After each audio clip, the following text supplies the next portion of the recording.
Bonjour à tous. Alors dans la vidéo d'aujourd'hui, je voudrais parler de la version 3 de Darktable. Avant toute chose, je vous conseille de regarder la vidéo qui s'affiche actuellement, qui est la vidéo bien débutée sur Darktable et qui date de l'année dernière, mais qui peut être intéressante pour les débutants. Si vraiment vous avez eu encore aucune connaissance sur Darktable, c'est vraiment un point d'entrée qui me paraît assez intéressant, assez complet sur le sujet. Et aujourd'hui, on va voir essentiellement ce qu'apporte la version 3.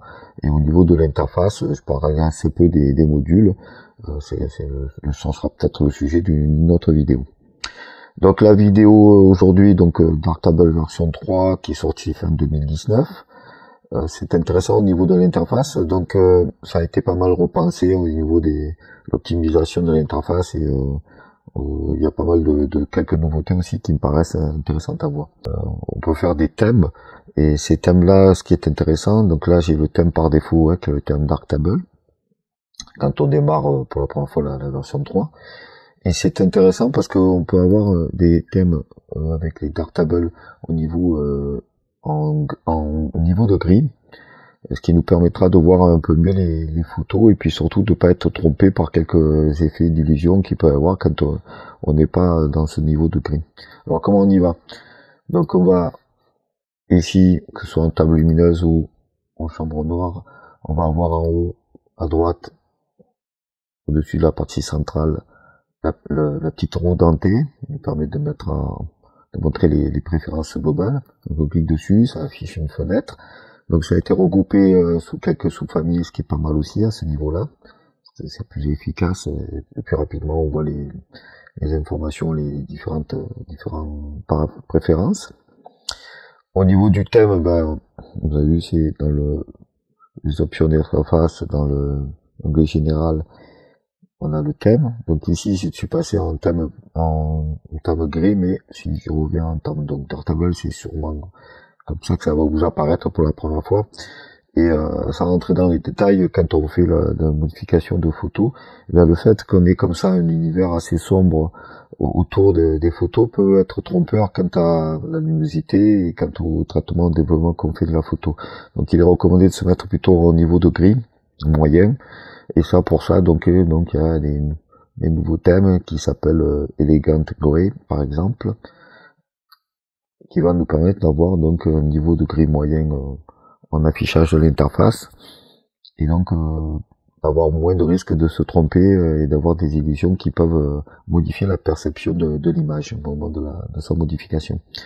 Alors le fait qu'il y a des thèmes avec marqué icône et des thèmes sans, en fait c'est parce que les différents thèmes sans icône, vous allez voir que dans les modules, qu'on verra ici, dans la partie chambre noire, eh bien ils n'auront plus les icônes sur le côté droit, et ça diminue un petit peu la mauvaise perception que vous pourrez avoir avec des effets de couleur ou autres qui pourraient un peu trompeur. Mais si vous voulez les retrouver, il suffit de choisir dans les différents modes dark, gris ou simple, de mettre les choix avec le terme icône.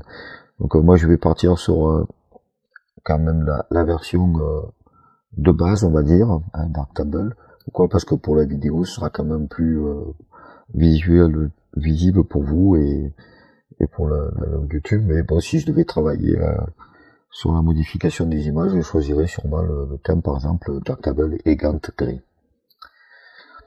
Dans les préférences, puisqu'on y sont, bon, vous avez la langue aussi, ça peut être important. Si jamais c'est par défaut, c'est pas dans votre langue à vous. Il y a pas mal d'informations, donc je vais pas revenir là-dessus. Mais vous pouvez pas mal modifier les différentes fonctionnalités de Darktable, et ça peut être intéressant de s'y plonger quelques minutes afin de pouvoir paramétrer ça à votre goût, à vous, sachant que il y a quelques informations qui sont importantes au niveau de la façon dont on travaille, notamment au niveau de XMP. Donc ça, c'est quand on rajoute un petit fichier XMP en plus du fichier image. Et donc au lieu que les modifications soient introduites en fonction de le fichier image, il y aura un petit fichier texte supplémentaire qui s'appelle XMP. Ceux qui connaissent Lightroom par exemple connaissent bien cette notion-là. Ça permet d'encapsuler dans ce fichier texte tous les changements, sachant que Darktable est comme Lightroom ou d'autres logiciels de retouche, un logiciel dit non destructif, car les modifications ne se font pas sur l'image en elle-même, mais avec un fichier texte qui est encapsulé dans l'image ou séparément, et qui va raconter tout ce que se fait, toutes les modifications qui sont faites, les retouches. Voilà, donc je vous laisserai regarder au niveau des différents paramètres. J'ai laissé quasiment de tout de base, à l'option du nom du thème et de la langue. Au niveau de l'interface, on trouve aussi dans la chambre noire, et pour pouvoir avoir le plus de place possible, la possibilité de pouvoir effacer les différents panneaux au bas, gauche, droite. Donc il y a des raccourcis qui ont été rajoutés, donc raccourci majuscule, contrôle, donc on a le T qui enlève la partie haute, on a le L qui enlève le panneau gauche, on a le R qui enlève le panneau right, droit, et on a le B pour bottom qui enlève le panneau du bas. Et donc ça c'est pas mal. Vous avez le H qui enlève l'histogramme. Là, je vous conseille de le conserver. N pour la miniature. On enlève la miniature. Et on a le contrôle F et le contrôle H. Donc contrôle F, ça enlève la partie du bas avec la pellicule. Et le contrôle H qui enlève la partie haute. Dans la chambre noire, ce qui est intéressant aussi, c'est qu'on a désormais un champ de recherche du module.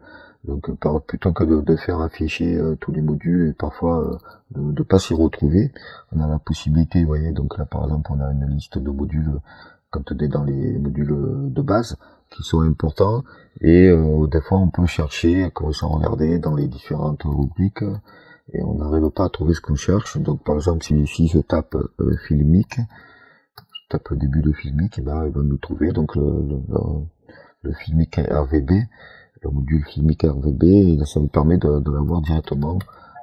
Si je tape exposition, ben voilà, on n'a plus que le module exposition, et chaque fois donc vous avez comme ça la possibilité de pouvoir retrouver rapidement un module. Dans la liste des modules, ce qui est intéressant, c'est qu'ils ont séparé maintenant les options de masque qui étaient dans un menu déroulant. Donc on a par exemple ici, si je prends le module exposition, la possibilité de retrouver ici maintenant ces options de masque, donc désactiver, donc le masque uniforme, le masque de dessiné, les masques paramétriques, et les masques dessiné plus paramétriques, et un petit nouveau qui s'appelle le masque raster. Alors si vous connaissez pas cette notion de masque, je vous ramène toujours à la fameuse vidéo sur le tutoriel bien débuté avec l'Airtable, où j'en parle pas mal, et vous allez voir que c'est quand même une des puissances de l'Airtable, c'est la possibilité d'avoir cette notion de masque sur chacun des modules, ce qui le sépare pas mal des autres logiciels comme Lightroom, et apporte vraiment une puissance importante. Toujours dans la chambre noire, au niveau de l'historique des modules qui ont été utilisés, on voit que ces modules ici ont une petite icône supplémentaire, et qui nous indique en fait par rapport à l'état du module, s'il est activé ou pas. Donc ici on voit qu'il est activé.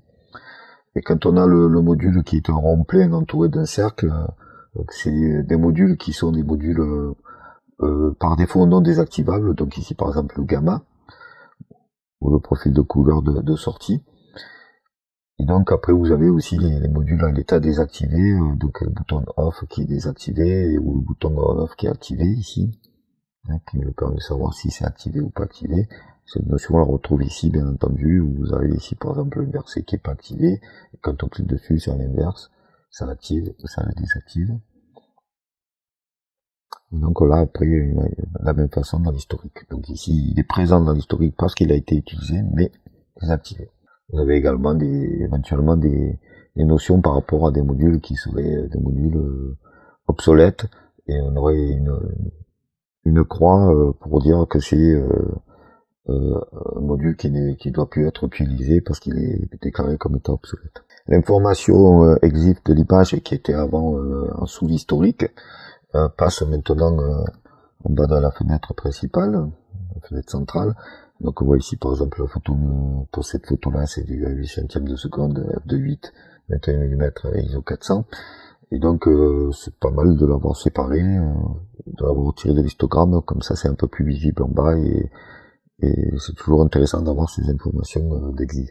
On peut avoir une seconde fenêtre de visualisation. C'est ici en bas que ça se passe, là en bas à gauche.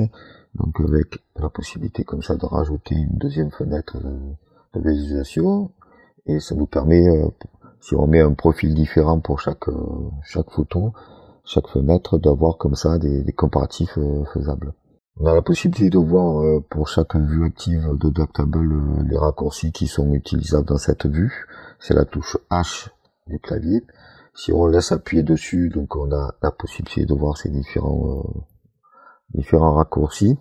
Dans la table lumineuse, donc on a la possibilité d'avoir un nouveau menu de sélection qui s'appelle sélection. Donc je rappelle, avant nous avions le mode table lumineuse zoomable, donc qui permettait de sélectionner des photos, mais avec comme ça la possibilité de zoomer dans la table lumineuse. On avait la navigation de fichiers, donc la possibilité de sélectionner l'ensemble de nos fichiers. Donc ici il n'y a plus rien de zoomable. Mais on fait défiler les différentes photos. Et puis après, vous avez ce nouveau mode, donc sélection. Alors, il est intéressant, pourquoi? Parce qu'il est intéressant parce qu'il permet de faire des comparaisons. Donc, si je prends par exemple ici, donc c'est un chiffre qu'on sélectionne, en fait, on sélectionne le nombre de photos qu'on veut afficher. Donc là, je vais passer à 2. Et donc, on voit ici que c'est 2 fois la même photo, mais pas avec exactement le même traitement. Et donc, c'est intéressant parce que justement, ça nous permet de faire une comparaison rapide. Donc ce nombre-là, en fait, ça va être ici par rapport à un nombre de photos qui sont ici dans la pellicule. Si je sélectionne par exemple cette photo-là, eh bien on va avoir les fameuses 2 photos sélectionnées, les 2 photos à la suite par rapport à celle que je viens de sélectionner. Chaque fois, il prend sur ce principe-là. Et par contre, si je reviens à la première photo, donc nous, on voit les 2 photos donc côte à côte. Et donc, ce qui est intéressant ici, par exemple, c'est de dire que je peux zoomer dans la photo. Alors, comment on fait? Donc, si je fais rien de particulier, j'utilise la roulette de la souris, il va passer des photos de photo en photo pour les groupes, les différents groupes. Donc, si j'appuie sur CTRL et la molette de la souris, par exemple, je peux zoomer à l'intérieur de la photo et donc voir un peu plus de détails et pouvoir faire la comparaison entre les différentes photos qu'on aura sélectionnées. Si on augmente le nombre ici, ce qui se passe, c'est que au lieu de sélectionner que 2 photos, il va en sélectionner plusieurs. Donc par exemple, si je passe à 4 photos, il va me sélectionner les 4 photos. Donc là, je suis à l'intérieur du zoom. Je peux zoomer. Je reviens donc à l'affichage. Et chaque fois, vous voyez, on peut passer comme ça par la molette de la souris ou par une sélection. On va nous sélectionner le nombre de photos indiquées dans la pellicule. Ce nombre, en fait, c'est soit un nombre fixe, le nombre de photos affichées, soit en fonction d'une plage dynamique, en fonction du nombre de photos qu'on a sélectionnées. Donc si je sélectionne quelques-unes, il se met en place le nombre de photos indiquées. En fonction de ça, ça nous permet de faire rapidement des comparaisons. Quand on est dans la table lumineuse, dans la sélection des tables lumineuses zoomables ou navigation de fichiers, on a en bas un nouvel affichage, un affichage chronologique qui nous permet en fait de sélectionner les photos que pour une période. Donc ici par exemple on a pas mal de photos, et si je dis que je veux les photos que de cette période-là, il va nous prendre que des photos de cette période-là. Si je fais comme ci, par ça, il va nous prendre des photos que de cette période-là. Donc là par exemple il n'y a rien, puisque on n'est pas il n'y a rien dans cette pellicule-là à cette époque-là. Donc je reviens ici en 2017, donc l'année où ont été faites ces photos bannies, on se retrouve avec donc ces différentes photos, et ça nous permet comme ça à la limite de sélectionner encore moins de photos quand vous avez une plage, une attitude chronologique assez importante, si vous voulez limiter la recherche. Donc comme indiqué au début de la vidéo, je parlerai pas forcément beaucoup des modules, notamment de la traduction des modules filmiques, RVB, courbe RVB, niveau RVB. C'est des modules très importants et une façon un peu différente de voir le workflow de Darktable, mais ça nécessiterait une nouvelle vidéo. Donc c'est pour ça que je vais me limiter pour l'instant donc aux nouveautés de l'interface 3.0. Également, je parlerai pas trop des améliorations au niveau du traitement du bruit, mais il faut savoir qu'il y a eu là aussi pas mal de travail. Dans la liste des améliorations, on peut parler des mots-clés. Donc les mots-clés, l'interface des mots-clés a pas mal été améliorée. Ça fait l'objet d'une refonte complète. Donc l'utilisation est un peu plus intuitive qu'avant. Donc les fonctions qui nécessitaient auparavant des manipulations sont maintenant accessibles assez rapidement. L'accès général n'a pas beaucoup changé. Donc on a bien ces deux fenêtres aussi au niveau clé.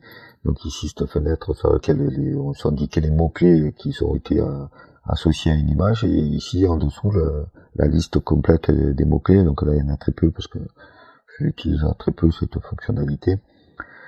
Mais ce qu'on peut voir ici par exemple, c'est que quand il y a sur certaines images des mots-clés ont été utilisés, mais quand c'est pas présent sur l'ensemble des photos qui sont sélectionnées, vous avez un petit tiret là qui vous indique que le mot-clé par exemple temple a été utilisé, le mot-clé Bali a été utilisé, mais que l'ensemble des photos sélectionnées n'ont pas forcément ce mot-clé.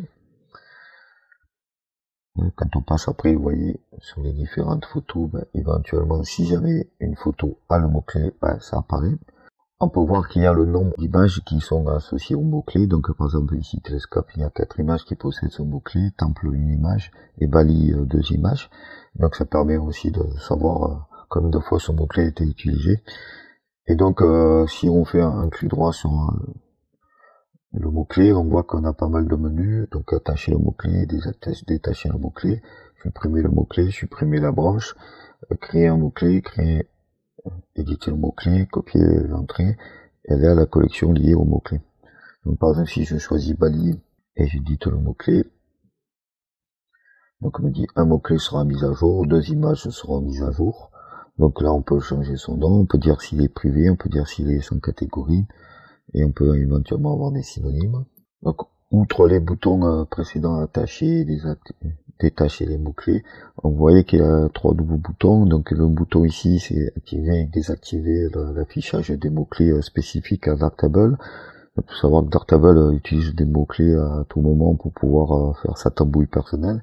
Et donc on a la possibilité de les activer ou de les désactiver. Après on a la possibilité d'activer le classement par nom ou par nombre. Donc ici par exemple on voit que c'est un classement par nom, parce qu'on a Bali, jour, temple, télescope. Et si je clique là, il va nous mettre télescope, Bali, temple, jour, parce que le télescope a 4 images associées. Et le dernier, donc c'est activer, désactiver la liste hiérarchique, car les mots-clés peuvent être hiérarchisés. Donc ici on peut toujours créer un mot-clé en tapant le mot-clé qu'on veut rajouter, on peut faire entrer pour le rajouter. Il a été donc associé à l'image qui est sélectionnée. Mais on peut également les créer ici en faisant nouveau et en mettant ici le nom, et on peut exporter, importer les mots-clés. Autre changement au niveau de l'interface, on a la possibilité de déplacer en fait les différents modules. Le développeur nous indique que c'est pas très recommandé dans la mesure où chaque module a déjà son ordre bien spécifique au niveau du traitement, et donc ça peut impacter le rendu de l'image si on le modifie. Et comment ça se fait? Ça se fait en appuyant sur CTRL majuscule et en déplaçant donc le module qu'on veut déplacer. Donc par exemple ici, si je prends retouche et que je le mets en dessous de correction des tâches, donc on voit que correction de tâches, que retouche est bien à la suite de correction de tâches. On peut c'est activé, donc on va le remonter. Hop, on va remettre à l'endroit où il était. Donc comme ça on a la possibilité de déplacer les différents modules si jamais on veut faire un ordre un peu différent. Mais le développeur nous précise que l'option pour de l'ordre par défaut est optimisée pour la majorité des usages, donc il n'est pas recommandé de le faire. Donc au final, vous voyez, il y a pas mal de modifications qui ont été faites. La version 3.0 mérite bien d'être une version majeure. C'est quand même, ça change pas trop la philosophie même du logiciel en lui-même. Ça améliore les performances et ça permet d'être encore plus efficace. Pour moi, ce qui m'a été le plus utile dans un premier temps, sans avoir encore pour l'instant encore pu voir toutes les nouveautés, notamment au niveau des modules, ça a été donc la possibilité de mettre un thème on va dire, qui permet d'être moins problématique au niveau du traitement par rapport au thème, notamment les gants de grès, et d'avoir donc cette interface avec une grille de niveau moyen qui permet d'avoir la photo telle qu'elle doit mieux le ressortir au niveau du traitement, du développement. Il y a aussi donc la possibilité de modifier, de gérer les mots-clés donc de façon hiérarchique et de façon un peu plus intuitive. Et ce qui est intéressant aussi, c'est toutes les modifications qui ont été effectuées au niveau de la sélection. Donc, soit dans la table lumineuse, un nouvel outil de sélection, en plus de navigateur fixé et zoomable, qui est le modèle de sélection, l'outil de sélection, et qui permet donc de sélectionner plusieurs photos et d'effectuer des comparaisons. Donc c'est pas mal à ce niveau-là. Et le fait d'avoir séparé les options de masque et qu'elles soient plus en menu déroulant, mais qui s'affichent en dessous comme ça de notre module. Donc on voit bien maintenant comment on va pouvoir désactiver ou activer les masques, faire un masque uniforme, décider paramétrique et le petit nouveau là, le raster. Alors le petit nouveau le raster j'en parlerai pas, mais en gros il faut savoir que ça permet de pouvoir dupliquer un masque fait sur un module, l'utiliser sur un autre module en ayant vraiment tous les paramètres qui ont été copiés de l'un à l'autre. Voilà, donc c'était une petite nouveauté un petit peu de 3.0 Darktable, et j'espère qu'on aura l'occasion de parler souvent de ce fabuleux logiciel Darktable qui est open source et qui vraiment est toujours assez efficace, aussi efficace et permet de vraiment de se passer si vous voulez pas utiliser les logiciels propriétaires comme Lightroom ou autre. Allez, bonne continuation à tous. On se retrouve bientôt pour juste une mise au point.